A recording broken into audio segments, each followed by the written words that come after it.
Assalamualaikum warahmatullahi wabarakatuh. Saya sedang bersama dengan senior saya, kakak kelas saya di Mesir, Al-Mukarram, Ustadz Dr. Damanhur Abbas. Nikmati kajian-kajian tausiah beliau yang bergizi, berkualitas di channel Ustadz Damanhur Abbas. Jangan lupa tonton, subscribe, like, share, and comment. Assalamualaikum warahmatullahi wabarakatuh.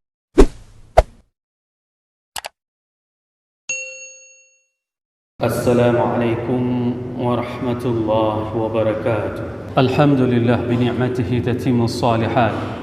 أشهد أن لا إله إلا الله وأشهد أن محمدا عبده ورسوله.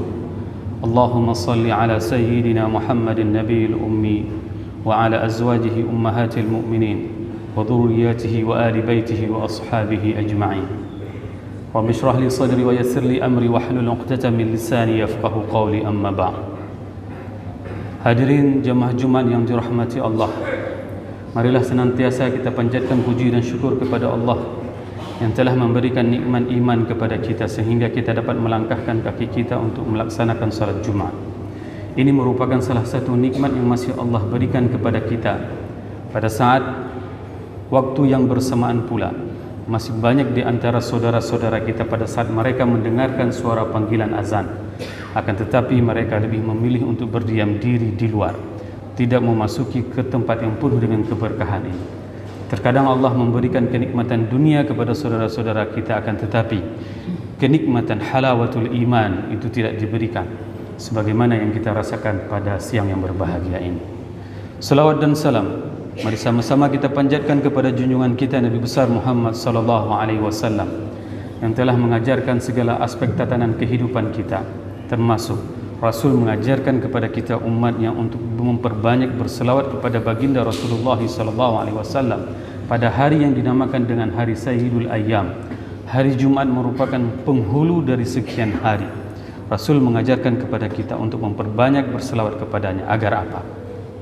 Agar nanti kelak pada saat kita dibangkitkan di hari akhirat, kita akan mencari sosok tersebut, sosok manusia yang paling penting, manusia yang paling disibukkan dengan umatnya. Umat mulai dari pertama Adam sampai dengan nanti hari akhirat, manusia semuanya akan mencari sosok baginda Rasulullah sallallahu alaihi wasallam. Semoga jemaah yang berhadir pada Jumat yang berbahagia ini merupakan di antara umat Nabi Muhammad sallallahu alaihi wasallam yang akan diberikan syafaat oleh baginda Rasulullah sallallahu alaihi wasallam dan akan disuguhkan air dari telaga Kautsar dengan tangan mulia tersebut. Allahumma amin. Hadirin jamaah Jumat yang dirahmati Allah, pada saat kita mentadabburi Al-Quran, kita akan menjumpai beberapa qasam, beberapa sumpah di dalam Al-Quran disebutkan oleh Allah. Allah bersumpah dengan dirinya, Allah bersumpah dengan makhluknya. Pada saat Allah bersumpah dengan makhluknya, maka itu bisa jadi itu merupakan salah satu hal yang penting yang harus menjadi perhatian kepada kita semuanya. Sebagaimana Allah berfirman di dalam surat Asy-Syams, ada 11 sumpah yang Allah sebutkan itu secara berurut. Allah berfirman, a'udzubillahi minasyaitonirrajim, bismillahirrahmanirrahim, wasyamsi waduhaha wal qamari idza talaha wan nahari idza jallaha wal laili idza yaghshaha was samai wama banaha wal ardi wama tahaha wa nafsi wama sawwaha. Ini merupakan sumpah yang terbanyak yang pernah diurutkan di dalam Al-Quran, sehingga 11 sumpah tersebut merupakan hal yang penting. Hal yang penting apabila Allah sudah bersumpah dengan disebutkan di dalam Al-Quran, menunjukkan hal tersebut merupakan hal yang penting. Jemaah yang dirahmati Allah, Allah menyebutkan tentang bagaimana Allah bersumpah dengan matahari, wasyamsi waduhaha. Matahari pagi itu merupakan matahari yang paling sering kita lewatkan. Berapa banyak di antara kita pada saat kita bisa menikmati matahari pagi, bahkan mungkin pada saat kita berjalan pagi, jogging. Akan tetapi banyak di antara kita yang melupakan bahwasanya itu merupakan nikmat yang Allah berikan kepada kita, sehingga Allah bersumpah demi matahari di pagi hari tersebut. Begitu juga dengan berbagai macam sumpah yang lain yang disebutkan oleh Allah. Allah bersumpah dengan malam, dengan siang, dengan bumi yang dibentangkan. Pada saat Allah mengungkapkan dengan kata-kata bumi yang dibentangkan itu, ini adalah sebuah pemahaman. Kalau seandainya diungkapkan dengan kata-kata bumi itu adalah bulat pada masa itu, mungkin itu akan dibunuh Nabi Muhammad SAW. Akan tetapi Al-Quran mengungkapkan dengan kata-kata yang sangat luar biasa, sehingga pada saat seseorang pada masa jahiliyah tersebut membentangkan tikar, membentangkan alas, maka mereka akan terbayangkan bahwasanya bumi ini terbentang. Tidak diungkapkan dengan bahwasanya bumi ini adalah bulat. Itu merupakan salah satu mukjizat, yaitu adalah bahwasanya Al-Quran merupakan sesuatu yang disampaikan itu bisa dipahami dengan rasional manusia, kapanpun, dimanapun, siapapun yang mendengarkan Al-Quran tersebut, maka orang-orang tersebut akan bertambah keimanannya kepada Allah dan kepada Rasul.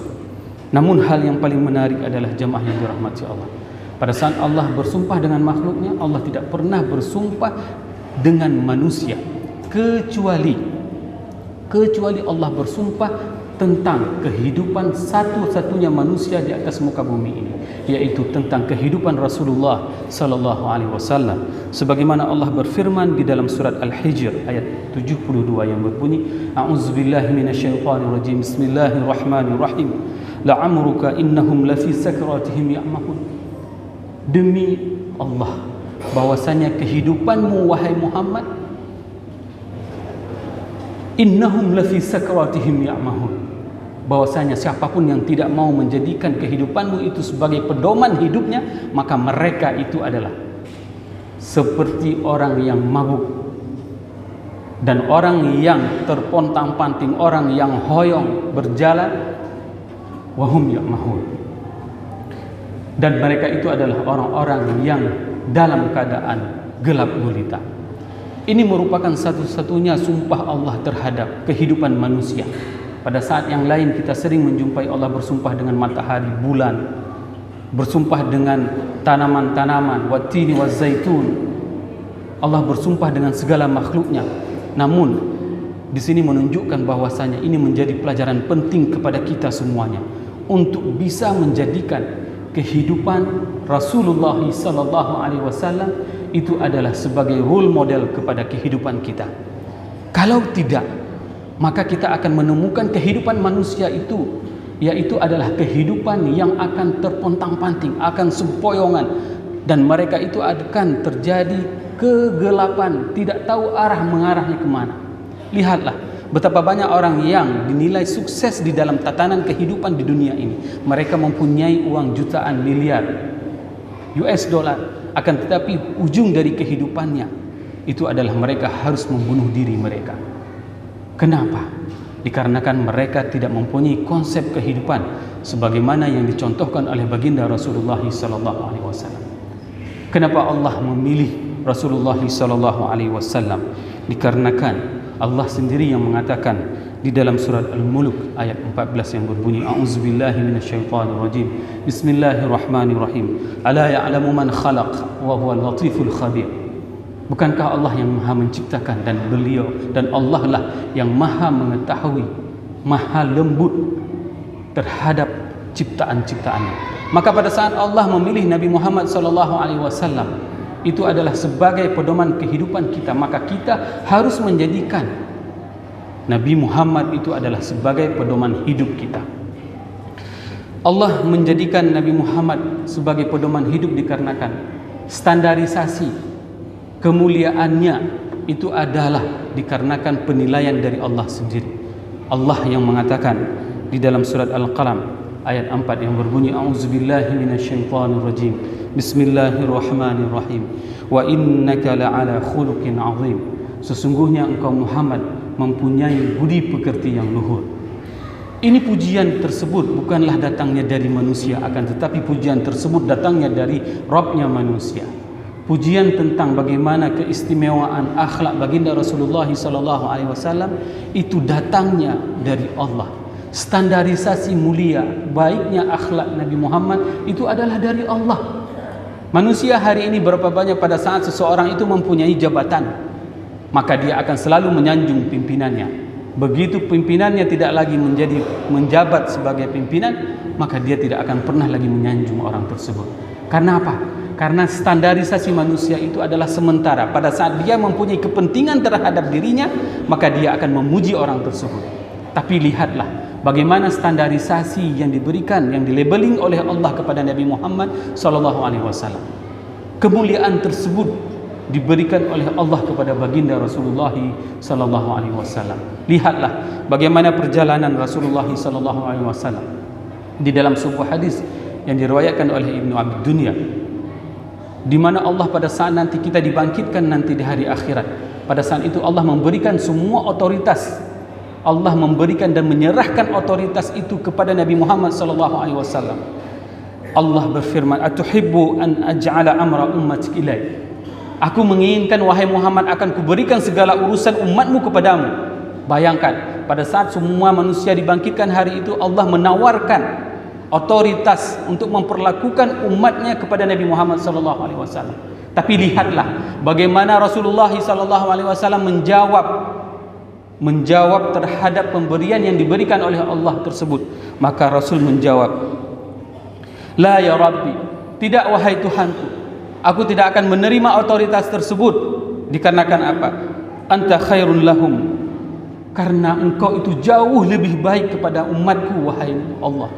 Ini adalah jawaban, ini adalah akhlak bagaimana Rasulullah SAW pada saat ditawarkan untuk memperlakukan umatnya nanti di hari akhirat sesuka hati Nabi Muhammad SAW. Tapi Nabi Muhammad jauh memikirkan ke depan, bahwasanya perlakuan Allah itu jauh lebih baik daripada perlakuan terhadap dirinya. Ini merupakan salah satu contoh bagaimana bagusnya dan akhlaknya Rasulullah SAW. Di dalam hadis yang diriwayatkan oleh Abu Hurairah, kita akan melihat bagaimana sosok manusia yang paling mulia tersebut, manusia yang layak dan yang paling layak untuk dipuji itu adalah manusia terbaik di atas jagat raya ini, yaitu Nabi Muhammad SAW. Sudah kelaparan selama beberapa hari. Pada suatu hari beliau keluar bersama dua orang sahabat terbaiknya, yaitu Abu Bakar dan Umar. Sehingga pada saat itu, apa yang menyebabkan kalian itu keluar pada jam seperti ini? Mereka menjawab, "Ju' ya Rasulullah, kami lapar wahai Rasulullah SAW." Maka pada saat itu mereka bertamu ke salah seorang rumah orang Ansar dan diberikanlah jamuan. Pada saat orang Ansar tersebut mengetahui bahwasanya Rasul sudah kelaparan selama 2 hari lebih, maka apa yang dikatakan? "Sungguh ini jangan pernah lagi terjadi kepadamu wahai Rasulullah. Jangan pernah lagi ini terjadi kepadamu. Manusia semuliamu ini bisa lapar seperti ini." Maka pada saat itu dia menyembelih seekor kambing dan memberikan makan kepada Rasulullah SAW dan kepada 2 orang sahabat terbaiknya. Maka pada saat mereka menyantapi makanan tersebut, apa yang dipesan oleh manusia terbaik di atas jagat raya tersebut? "Walladzi nafsi biyadihi la tus'alunna an hadzal na'im yaumal qiyamah." Demi jiwaku di dalam genggamannya, sungguh nikmat ini akan diminta pertanggungjawaban oleh Allah nanti di hari akhirat. Hari ini jamaah yang dirahmati Allah, berapa banyak nikmat yang Allah titipkan kepada kita hari ini. Allah memberikan kenikmatan kepada kita. Ada di antara kita yang memang diberikan jabatan, ada di antara kita yang diberikan anugerah anak, keturunan, harta. Semua nikmat tersebut akan diminta pertanggungjawaban oleh Allah nanti. Kemana kita akan membawa nikmat tersebut? Kalau seandainya semua kenikmatan tersebut tidak bisa kita gunakan untuk bisa menambah keimanan kita kepada Allah dan kepada Rasul, maka sungguh celaka kenikmatan yang diberikan oleh Allah tersebut. Maka jadikanlah uswatun hasanah dalam kehidupan kita itu adalah apa yang bisa kita ambil hikmah dari perjalanan kehidupan Nabi Muhammad SAW. Dalam beberapa hari ini kita akan memasuki dengan bulan yang penuh dengan keagungan.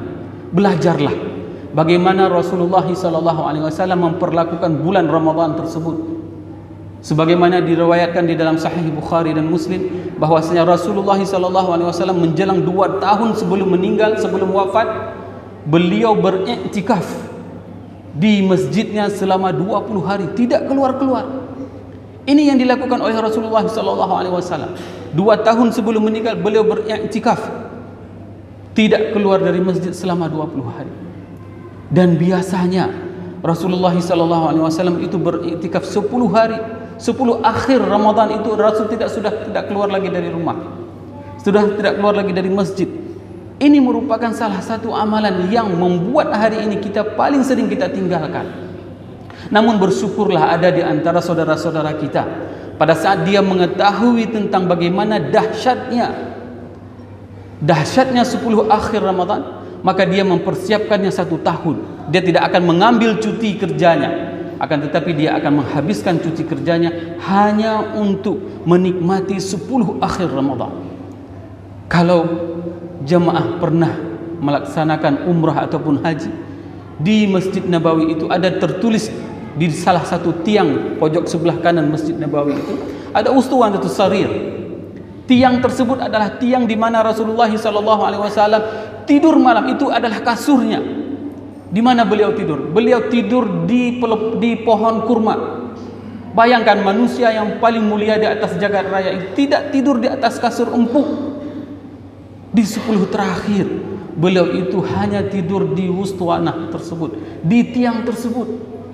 Hari ini apa yang sudah kita persiapkan untuk menyambut Ramadan tersebut? Pernahkah kita mempersiapkan diri kita untuk bisa mengikuti apa yang diperintahkan oleh baginda Rasulullah SAW? Sehingga apa? Sehingga kehidupan kita ini akan kita raih dengan nilai kesuksesan. Kesuksesan tersebut adalah kebahagiaan tersebut. Terkadang Allah menjepit rezeki kita untuk hal-hal harta, tapi Allah berikan keberkahan waktu yang kita miliki. Allah berikan keberkahan umur yang kita miliki. Sehingga apa? Mungkin ada di antara kita yang baru taubat hanya beberapa tahun, akan tetapi orang tersebut sudah diberikan lazzatul iman oleh Allah, sehingga dia tidak akan pernah lagi tergoda dengan godaan-godaan dunia. Sehingga inilah yang harus menjadi pelajaran penting kepada kita semuanya, jamaah yang dirahmati Allah. Belajarlah, ikutilah bagaimana sosok Rasulullah SAW adalah sosok yang memang harus menjadi role model dalam tatanan kehidupan kita. Manusia yang paling baik, manusia yang paling dicintai, dan beliau itu adalah manusia yang akan kita cari semuanya nanti di hari akhirat, dan kita akan memintakan syafaat kepada baginda Rasulullah SAW. Semoga apa yang khatib sampaikan ini bermanfaat kepada khatib dan kepada jemaah semuanya. Mari sama-sama kita memasuki kepada rukun 2 khutbah. Alhamdulillahilladzi khassana bi kitabin unzil wa akramana bi nabiyyin ursil. Asyhadu an la ilaha illallah lahu da'watul haqq حريص عليها وأوجب تبشير بها ولتكن منكم أمة يدعون إلى الخير ويأمرون بالمعروف وينهون عن المنكر وأولئك هم المفلحون وأشهد أن محمدا عبده ورسوله بلغ الرسالة وأدى الأمانة ونصح الأمة وكشف الغمة حتى آتانا اليقين ليلها كنهارها لا يزيغ عنها إلا هالك. اللهم صل على سيدنا محمد وعلى أزواجه أمهات المؤمنين وذرياته وآل بيته وأصحابه أجمعين. يا أيها الناس اتقوا الله حق تقاته ولا تموتن إلا وأنتم مسلمون. وقال رسول الله صلى الله عليه وسلم اتقوا النار ولو بشق التمرة. وقال الله تعالى في القرآن الكريم أعوذ بالله من الشيطان الرجيم بسم الله الرحمن الرحيم ألا يعلم من خلق وهو اللطيف الخبير. بارك الله لي ولكم في القرآن الكريم ونفعني وإياكم بما فيه من الآيات والذكر الحكيم وتقبل مني ومنكم تلاوته إنه هو السميع البصير.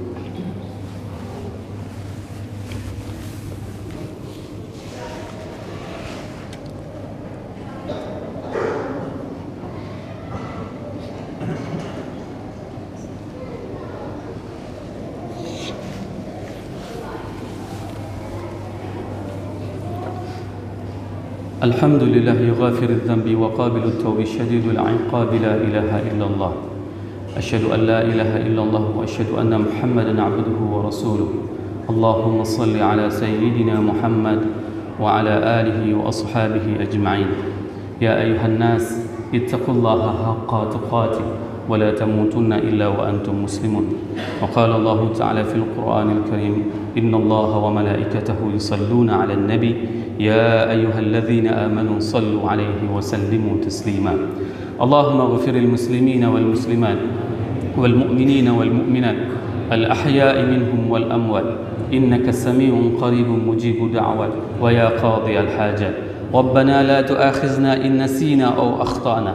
ربنا ولا تحمل علينا إصرا كما حملته على الذين من قبلنا. ربنا ولا تحملنا ما لا طاقة لنا به. واعف عنا واغفر لنا وارحمنا أنت مولانا فانصرنا على القوم الكافرين. ربنا آتنا في الدنيا حسنة وفي الآخرة حسنة وقنا عذاب النار وأقيموا الصلاة.